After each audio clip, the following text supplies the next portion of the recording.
जय हिंद दोस्तों, मैं गौरव शर्मा आपका यूट्यूब चैनल पर फिर से एक बार स्वागत करता हूं।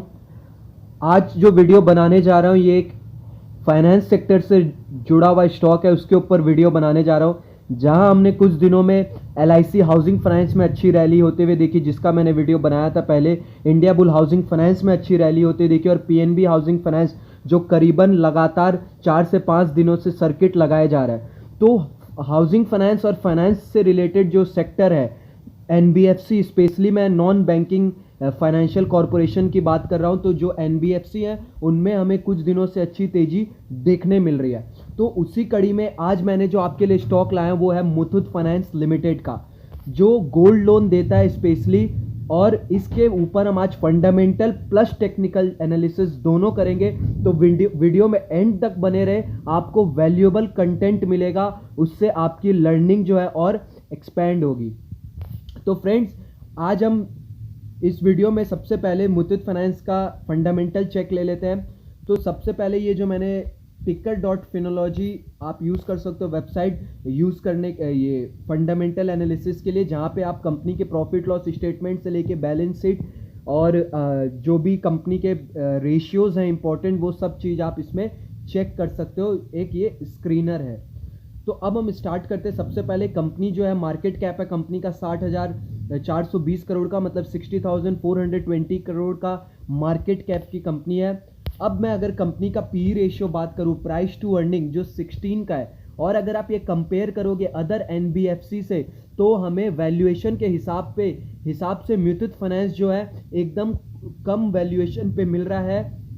मतलब ये स्टॉक हमें in compare to other NBFC ये हमें अभी सस्ते रेट पे मिल रहा है, पहला। अब मैं PE रेशियो की इसकी बात करा, और ROE और ROC की अगर बात करूं, तो रिटर्न ऑन इक्विटी, जो इक्विटी है मतलब शेयर होल्डर के पैसे पे जो रिटर्न ऑन इक्विटी 28% के आसपास, और रिटर्न ऑन कैपिटल एम्प्लॉयड पे 16% तक का रिटर्न सालाना है कंपनी का। और अगर मैं सेल्स ग्रोथ की बात करूं, तो 26% की सेल्स ग्रोथ है, और प्रॉफिट ग्रोथ 53% के आसपास प्रॉफिट ग्रोथ। तो ये नंबर भी एक बेहतरीन नंबर है। और कंपनी की अगर प्रमोटर होल्डिंग की बात करें, तो 73%, मतलब प्रमोटर की भी कंपनी में अच्छी होल्डिंग है। तो ये 3-4 चीज मैंने आपसे डिस्कस की। और अगर मैं पैट मार्जिन की बात करूं, आप ये देख रहे हो प्रॉफिट आफ्टर टैक्स, मतलब 100 रुपए का for example company revenue generate करती है, तो 34 रुपए कंपनी का बचता है उसमें, आफ्टर पेइंग टैक्स और सब कुछ टैक्स वैक्स हटा देने के बाद 34 रुपए। और ये एक बहुत ही अच्छा मार्जिन माना जाता है। यही अगर मैं अदर NBFC से कंपेयर करूं, चाहे वो सुंदरम फाइनेंस हो या अदर, उनका 18% 20% के आसपास का पैट है, प्रॉफिट आफ्टर टैक्स। बट यहाँ पे मुथूट फाइनेंस में प्रॉफिट आफ्टर टैक्स जो है 34% का है। और अब मैं ये इसका क्वार्टरली रिजल्ट जो निकला है Q3 का, उस पर अगर मैं बात करूं, तो उस पर भी हम थोड़ा चेक ले लेते हैं। तो अगर आप देखोगे मार्च एंडेड 2021 का जो क्वार्टरली रिजल्ट है, ऑपरेटिंग रेवेन्यू आया है 2,823 करोड़, मतलब 2,823 करोड़ के आसपास का रेवेन्यू। और अगर मैं नेट प्रॉफिट की बात करूं, तो 995 करोड़ का नेट रेवेन्यू प्रॉफिट निकला है, जो अगर मैं लास्ट ईयर के मार्च 2020 से कंपेयर करूं, तो 815 करोड़ का नेट प्रॉफिट था। तो जब भी हम कोई भी रिजल्ट कंपेयर करते हैं, क्योंकि आपको भी पता है फ्रेंड्स, बिजनेस जो एक साइकिल में चलता है, तो आप हर टाइम कभी भी बिजनेस का रिजल्ट कंपेयर करोगे, तो उसने सेम ईयर के सेम क्वार्टर में क्या किया। जैसे अगर मैं अभी मार्च का देख रहा हूं, तो मैं मार्च से कंपेयर करूंगा, और अगर मैं दिसंबर का क्वार्टरली रिजल्ट देख रहा हूं, तो मैं लास्ट ईयर दिसंबर में क्या किया उससे मैं कंपेयर करूंगा। क्योंकि बिजनेस भी एक साइकिल के तौर से चलता है। जैसे आपको पता है, अगर फॉर एग्जांपल आप गारमेंट सेक्टर में हो, तो आपको पता है 2 महीने, कब 2 महीना मंदी आती है, कब फेस्टिवल के टाइम पे तेजी आती है। तो वैसे हर एक बिजनेस का अलग अलग साइकिल होता है, तो उसके हिसाब से आपको हमेशा चेक करना चाहिए। तो आपको कंपेयर करना चाहिए उसके लास्ट, उसी सेम मंथ के लास्ट क्वार्टर के संग। और अगर मैं नेट प्रॉफिट की बात करूं ईयर ऑन ईयर, तो जो नेट प्रॉफिट था 2019 में, वो 1972 करोड़, मतलब 1972 करोड़ का नेट प्रॉफिट था। और इस ईयर मार्च 2020 में 3,018 करोड़ का नेट प्रॉफिट। तो नेट प्रॉफिट में भी हमें एक जबरदस्त उछाल देखने मिला है। तो ये भी एक अच्छा साइन है फ्रेंड। अब मैं यहाँ पे वीडियो में जो मैनेजमेंट है उनकी क्या कमेंट्री है उस पर भी थोड़ी बात कर लेता हूं। तो जैसे अब इधर पे मैंने ये वेबसाइट मिंट है उस पे, तो देखिए अब यहाँ पे जो मुथूट फाइनेंस के we expect to see 15% gold loan growth more in FY 2020, George Alexander जो है वो बोल रहे हैं ये बात, और ये मुथूट फाइनेंस के MD है, मैनेजिंग डायरेक्टर। तो वो देख रहे हैं आने वाले टाइम में 15% और उससे ज्यादा का ग्रोथ देखने मिलेगा। सबसे इंपॉर्टेंट बात, जो Kerala based gold loan company थी मुथूट फाइनेंस, अब वो अपना धीरे धीरे इंप्रूवमेंट हो रहा है उनके एसेट क्वालिटी में भी, और वो केरल से अपना बिजनेस धीरे धीरे कम कर रही है और अदर जगह अदर स्टेट पे फोकस करी, बिकॉज वहां पे केरल में उनको रेवेन्यू जो है वो कम जनरेट हो रहा है। फॉर एग्जांपल जैसे मैं आपको यहां दिखा दूं, आवर सबसे इंपॉर्टेंट पहले इस चीज पे, our practice is different from other company, this year we have done 171 crore of gold auction. तो 0.03% जो है, मतलब उन्होंने जितना गोल्ड लोन दिया उसके कंपैरिजन में 0.03% का ही उन्होंने गोल्ड ऑक्शन किया, मतलब जो गोल्ड को, मतलब जिसका पैसा नहीं आया और उसको ऑक्शन कर दिया। तो ये 500 करोड़ के आसपास है in compare to last year जो 1000 करोड़ का था। क्यों? क्योंकि इनका जो लोन का टेन्योर रहता है वो 12 मंथ का लोन का टेन्योर देता है, in compare to other companies जो गोल्ड लोन कंपनी वो 3 मंथ के आसपास तक का लोन का टेन्योर देती है। और मुथूट फाइनेंस ऐसा भी नहीं कि इसमें आपको हर मंथ जो है EMI कुछ पे करना पड़ेगा, आप लास्ट में लंप सम जो अमाउंट पे करके अपना गोल्ड, मतलब गोल्ड को छुड़वा सकते हो। तो ये इनको मदद करता है NPA कम होने में। तो इनका business model in compare to other gold loan company different है। तो वीडियो में फ्रेंड्स एंड तक बने रहे, जिससे मैं अब यहाँ पे टेक्निकल चेक भी लूंगा जो आपको समझ में आएगा। तो customer get more time to repay their EMIs and monthly instalment, by doing this we have not lost any money.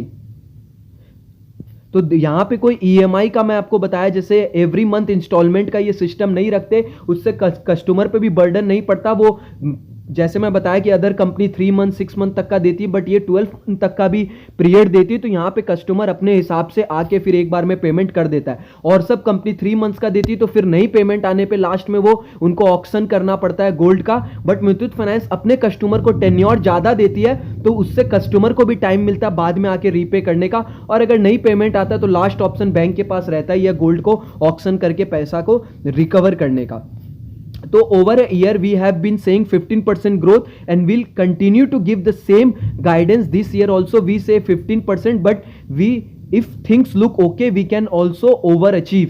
अगर थिंक अच्छा चलता रहा तो 15% को भी ओवर अचीव कर सकता है, ये मैनेजिंग डायरेक्टर बोल रहे हैं अलेक्जेंडर साहब।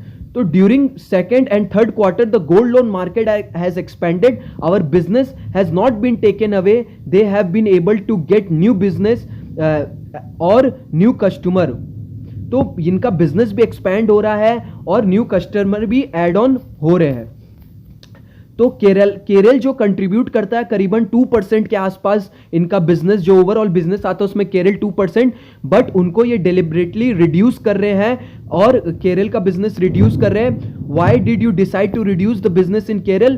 Because the government जो है वहाँ पे some labor issues ला रहे हैं केरल ब्रांच में। We closed 120 ब्रांच के आसपास क्लोज किया है, एंड केरल इज वेरी, और केरल ब्रांच जो बहुत लो रेवेन्यू जनरेट करता है, करीबन 2.5 करोड़ के आसपास एवरेज रेवेन्यू आता है एक ब्रांच से, जो इनका 12.5 करोड़ के आसपास आता है in compare to other branch. तो प्रोडक्टिविटी के मामले में केरल भी लो, इसलिए वहां से ये रैम्प डाउन करके अदर स्टेट में ज्यादा फोकस कर रहे हैं।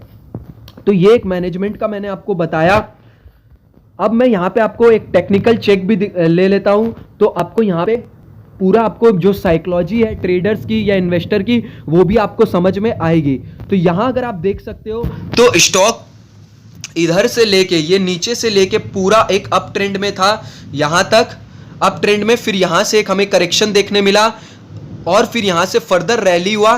रैली होने के बाद अब आप देखो इस लेवल पे कंसोलिडेट कर रहा था, मतलब यहां इसने हाई बनाया कब, करीबन ये बनाया, यहां क्रॉस हेयर पे फोकस करेंगे अगर आप तो 21 जुलाई 2020 के आसपास, 31 जुलाई 2020 के आसपास हाई बनाया था 1352 रुपये, 1352, 1400 रुपये का। और फिर इस एरिया में आप देखोगे करीबन 1 साल तक, मतलब 1 साल तक जो इन्वेस्टर लोग हैं ना तो स्टॉक को 950 से नीचे जाने दे रहे थे और ना 1350 के ऊपर जाने दे रहे थे, मतलब ट्रेडर बोल लो या इन्वेस्टर, जो साइकोलॉजी चल रहा था वो क्या कर रहे थे, 950 के आसपास आता तो स्टॉक को बाई कर रहे हैं और 1350 के आसपास आ रहा है तो सेल करके प्रॉफिट बुक कर रहे हैं। तो यही रेंज में चल रहा था करीबन 1 साल तक, और अब हमें ये रिजल्ट के बाद और रिजल्ट से थोड़ा पहले ब्रेकआउट देखने मिला है विथ हेवी वॉल्यूम। तो यहां से हम कंसिडर कर सकते हैं जो हमारा टारगेट होगा, ये जो रेंज है ये करीबन 1000 रुपए से लेके 1400 तक का रेंज था, मतलब 400 रुपए का रेंज में अप एंड डाउन कर रहा था, कंसोलिडेट कर रहा था। इस रेंज का ब्रेकआउट मिला है तो 1400 के ऊपर, मतलब यहां से टेक्निकली अगर मैं बात करूं तो करीबन 1800 1700 से लेकर 1800 का टारगेट बनता हुआ दिख रहा है शॉर्ट पीरियड ऑफ टर्म में। अगर बट यहां पे अगर आप स्टॉप लॉस रखना भी जरूरी है, तो स्टॉप लॉस अगर आप रखोगे तो इस जो ब्रेकआउट मिला उसके नीचे करीबन आपका स्टॉप लॉस होना चाहिए, ये जो लास्ट हाई ब्रेक किया है 1400 के आसपास, तो आप 1350 तक का स्टॉप लॉस रख के, मतलब 150 रुपए का रिस्क और करीबन 400 रुपए तक का आपको यहां से रिवॉर्ड मिल सकता है। बट अगर मैं फंडामेंटली बात करूं तो स्टॉक बढ़िया है, तो इसमें अगर आप ज्यादा पैसा ना डालो, मतलब पोर्टफोलियो को वेल डाइवर्सिफाइड रखो, तो स्टॉप लॉस लेने का जरूरत नहीं होगा। बिकॉज मेरी ये पॉलिसी रहती है फ्रेंड्स, अगर फंडामेंटली स्टॉक बढ़िया है तो जब तक फंडामेंटली इसमें कुछ चेंजेस नहीं आता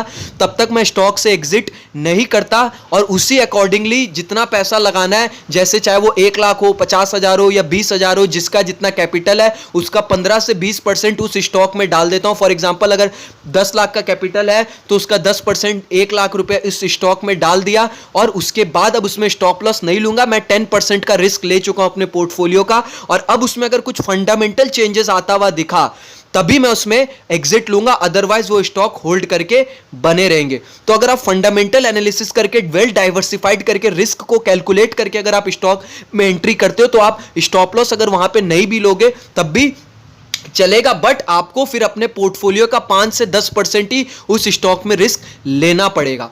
और अगर आप एज ए ट्रेडिंग प्रोस्पेक्टिव से रखते हो तो मैंने आपको स्टॉप लॉस बता दिया। तो ये वीडियो फ्रेंड्स आज का यहीं तक रहा, और ये मेरी इंडिपेंडेंट राय है इस स्टॉक के ऊपर। अगर आप इसमें कोई भी बाइंग डिसीजन मैं आपको लेने नहीं बोल रहा हूं, ये एजुकेशनल पर्पस के तौर पे है। अगर आप लेना चाहते हो तो अपने फाइनेंशियल एडवाइजर से कंसल्ट करके कोई भी डिसीजन ले friends. Thank you for watching this video. अगर आप चाहते हैं इस तरह की वीडियोस आपके लिए कंटिन्यूसली लाता रहूं तो चैनल को सब्सक्राइब और लाइक करें, वीडियो को ज़्यादा से ज़्यादा शेयर करें, जिससे मुझे भी मोटिवेशन मिलेगा आपके लिए इस तरह की वीडियोस कंटिन्यूसली लाने का friends. Thank you for watching. जय हिंद।